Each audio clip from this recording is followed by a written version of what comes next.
The officer barely got the words out before my vision blurred. "Miss Carter, we've recovered 2 unattended children. They say you're their aunt." My heart stopped. I had told my sister no. I wasn't free. I wasn't babysitting. I thought that boundary meant something. But Olivia shoved Mia and Noah into a taxi anyway, gave the driver my old address on the wrong side of the city, and vanished. By the time I reached the precinct, the kids were shaking mascara streaked down Mia's cheeks, Noah clutching his dinosaur like it could save him.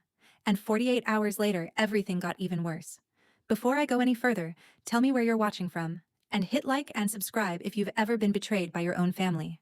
I wish this was just a misunderstanding, something we could laugh about later.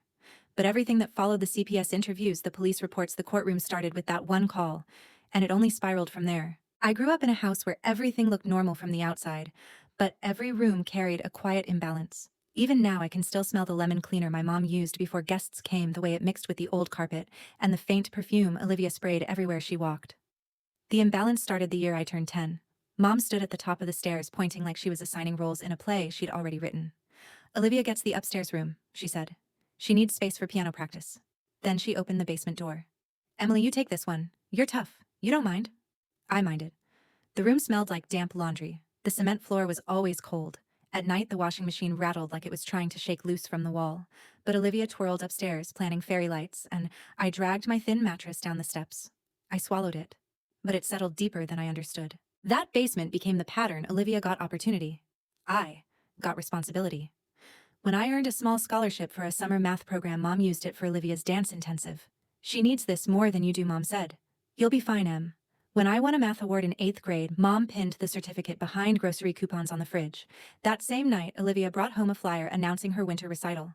Mom cleared half the fridge for it, calling aunts and uncles like Olivia had been cast on Broadway.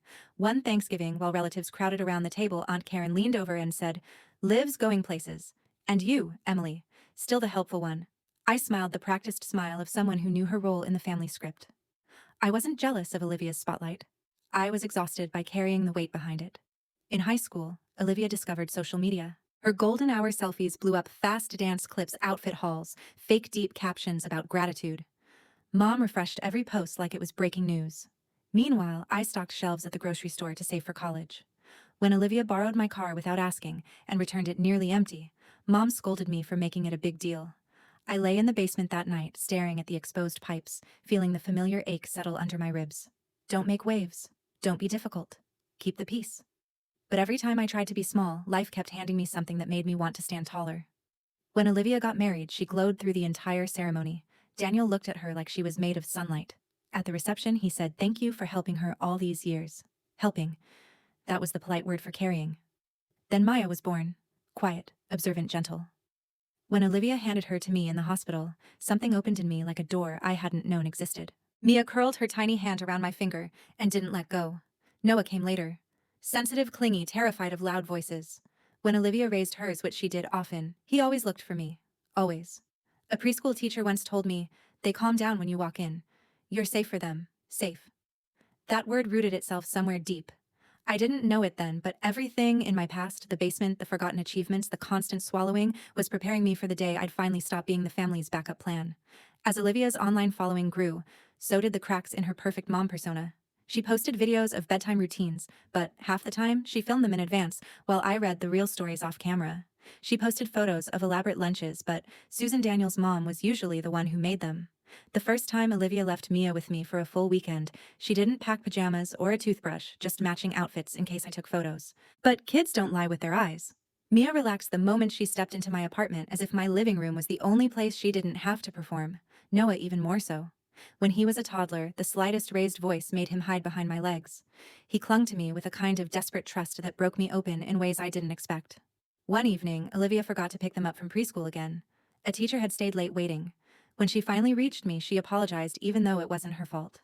"They settle when you arrive," the teacher said. "It's like their whole bodies unclench." I didn't know what to say. I wasn't their mother. I wasn't even their favorite aunt. I was just the person who always showed up because Olivia didn't. But deep down, I felt something shifting, something that scared me. Kids shouldn't rely on the backup plan more than the actual parent. The final crack came 2 months before the taxi incident. Olivia was filming a sponsored skincare video on her porch, ring light, glowing voice, syrupy, sweet. Mia told me later how Noah spilled orange juice on himself and tugged on Olivia's sleeve, crying. She didn't turn around. "Not now, buddy, mommy's working."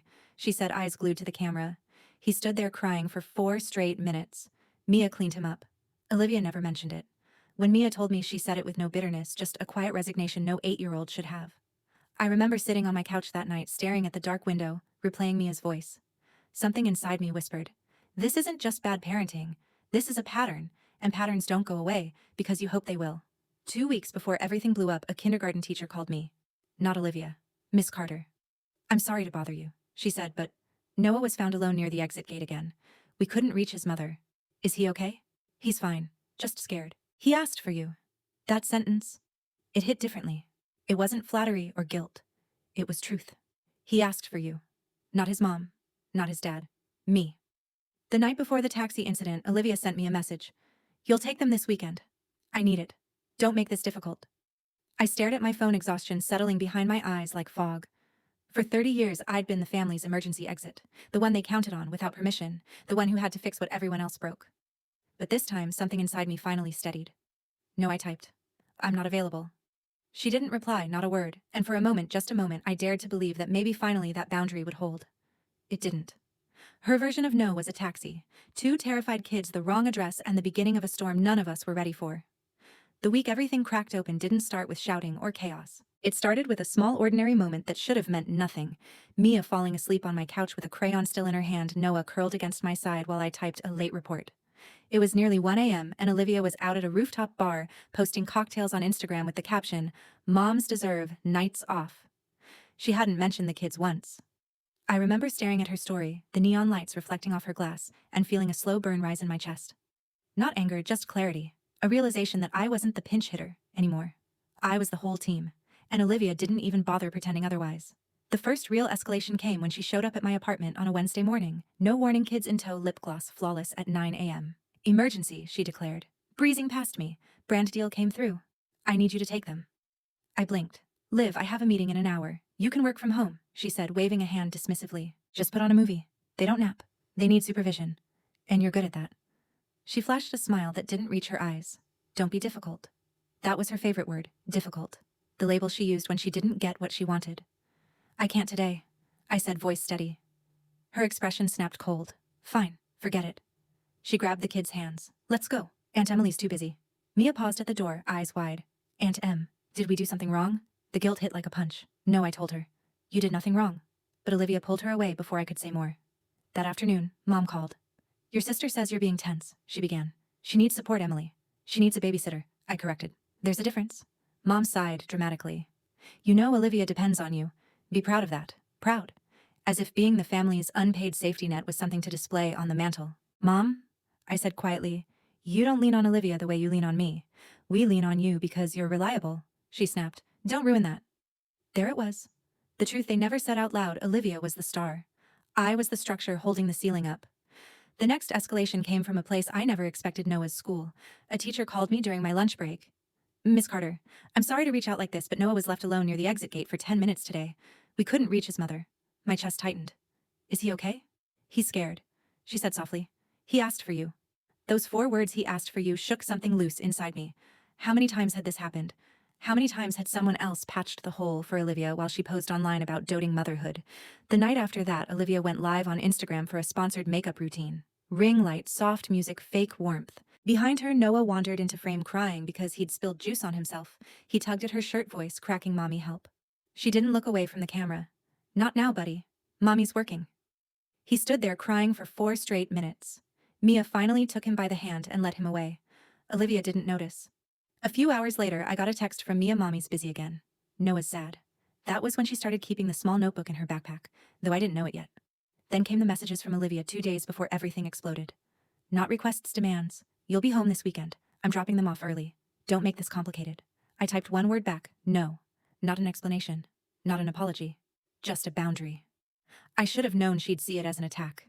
The day before everything blew up, Olivia escalated in a way only she could, by pretending nothing had happened. She sent me a morning selfie in her gym leggings with the caption, "Recharge day," as if she hadn't ignored every boundary I set. But by evening, the mask slipped. She called 5 times, left 2 voicemails, sent 3 voice notes laced with irritation. The final one said, "You're really going to do this to me after all I've done for you? Don't forget who helped you when you needed it. Helped me." When with what? But that was the thing about Olivia, she rewrote history in real time. I didn't respond. That night, the universe threw its harshest warning yet. A neighbor from Olivia's street messaged me on Facebook. "Hey Emily, not sure if this is my place, but Mia knocked on our door today. She said her mom was filming and she needed help." My throat tightened. What happened? Noah fell and hit his arm. Olivia told him to shake it off because she was in the middle of a live stream. I stared at the message until the words blurred. Not because I doubted it, because it confirmed everything I'd been avoiding. I typed back. "Is Noah okay? He's fine. I just thought you should know." 20 minutes later, Olivia posted a reel titled, "Mom, life isn't easy but it's beautiful. Perfect lighting, perfect house, perfect lie." The next morning, the morning started off too quiet. I brewed coffee, opened my laptop, reviewed my slides for the conference. It almost felt normal. Then my phone rang. Unknown number. I hesitated and answered. "Miss Carter." A steady voice said, "This is Officer Ryan Cole. We have 2 children here, Mia and Noah Gray. They say you're their aunt." The mug slipped from my hand. Coffee splashed across the counter. "What do you mean?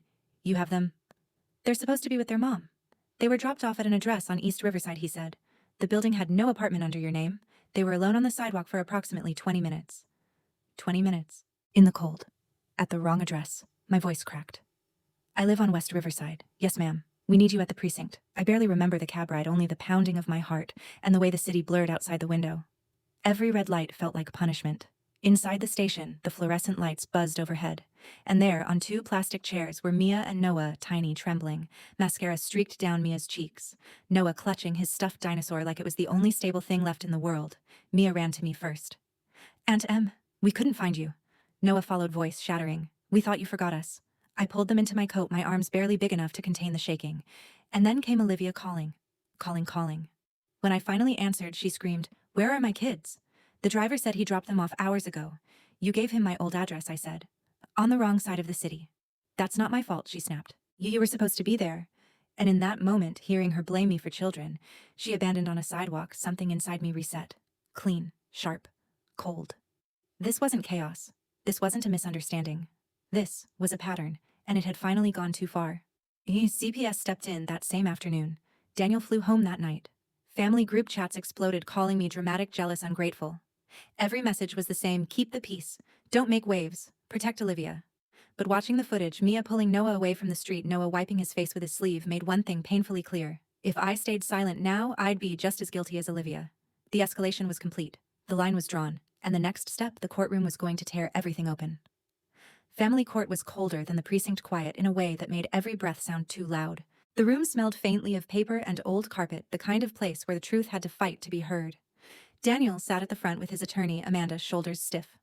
I stayed a row behind him, hands clasped so tightly they ached. Olivia walked in last, hair curled, blouse, soft pink eyes, glassy with rehearsed tears. She held a tissue, like it was a prop. Just hours earlier she'd been raging over the phone. Now she looked fragile, carefully curated. The bailiff called the case. Judge Harper took her seat, calm, unreadable, the kind of presence that made lies shrink. Amanda stood first. "Your Honor, this isn't about one mistake. It's about repeated decisions that put 2 children at risk."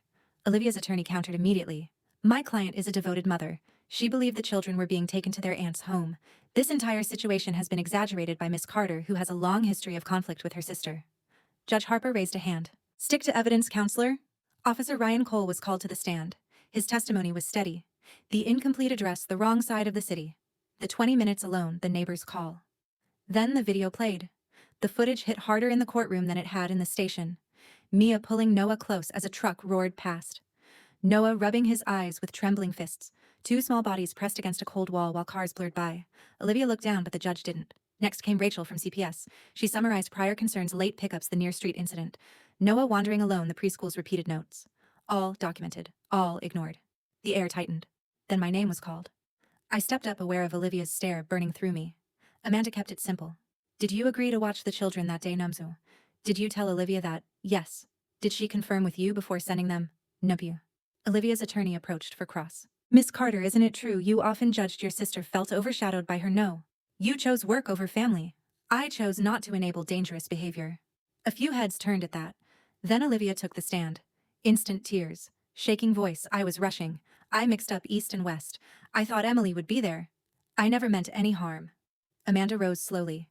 "Mrs. Gray, did you confirm she was home?" I assumed. "That's a no. Did you send manipulated screenshots to your husband?" Olivia stiffened. I screenshot the wrong part. And is this the only time your children were put in unsafe situations? That's exaggerated. It's documented, Amanda replied. Silence. Then Rachel gently asked if Mia wanted to speak. With hesitant steps, Mia carried her small notebook to the stand. She opened it with trembling fingers. I write things so I don't forget, she whispered. She read short lines. Mom didn't pick us up. Noah cried alone. Mom said I was too sensitive. Aunt Em came. The room went still, only the soft buzz of lights overhead. When she finished, Judge Harper leaned forward. This is not a misunderstanding. It is a pattern. She delivered the ruling clearly: primary custody to Daniel, supervised visitation for Olivia, mandatory parenting classes and therapy. The gavel hit once, sharp, final. Olivia let out a sound between a sob and a hiss, but for the first time, the truth wasn't on her side, and she knew it. The moment the gavel dropped, everything went silent. The courtroom emptied in slow waves, lawyers packing files, officers guiding families out, people whispering about cases that weren't theirs. I stayed seated, letting my heartbeat settle. For the first time in days, the air didn't feel like it was crushing me. Daniel walked over, exhaustion etched across his face. Emily. Thank you, he said quietly. They're safe because of you. You're their father, I told him. They need you now more than ever. Mia and Noah were waiting with Susan and Robert in the hallway. When they saw me, they ran. Mia wrapped her arms around my waist. Noah clung to my sleeve. Are we staying with Daddy? Mia asked. Yes, I said. You're okay now? Noah peered up at me, voice small. You'll still come see us, right, always? For a moment, everything felt right. Not perfect, not fixed, just steady. A kind of quiet I'd never known growing up. Then Olivia stepped out of the courtroom. The tears were gone. The trembling lip was gone. Her face had hardened into something sharp, calculating. She walked toward me, slowly, heels clicking like tiny triggers.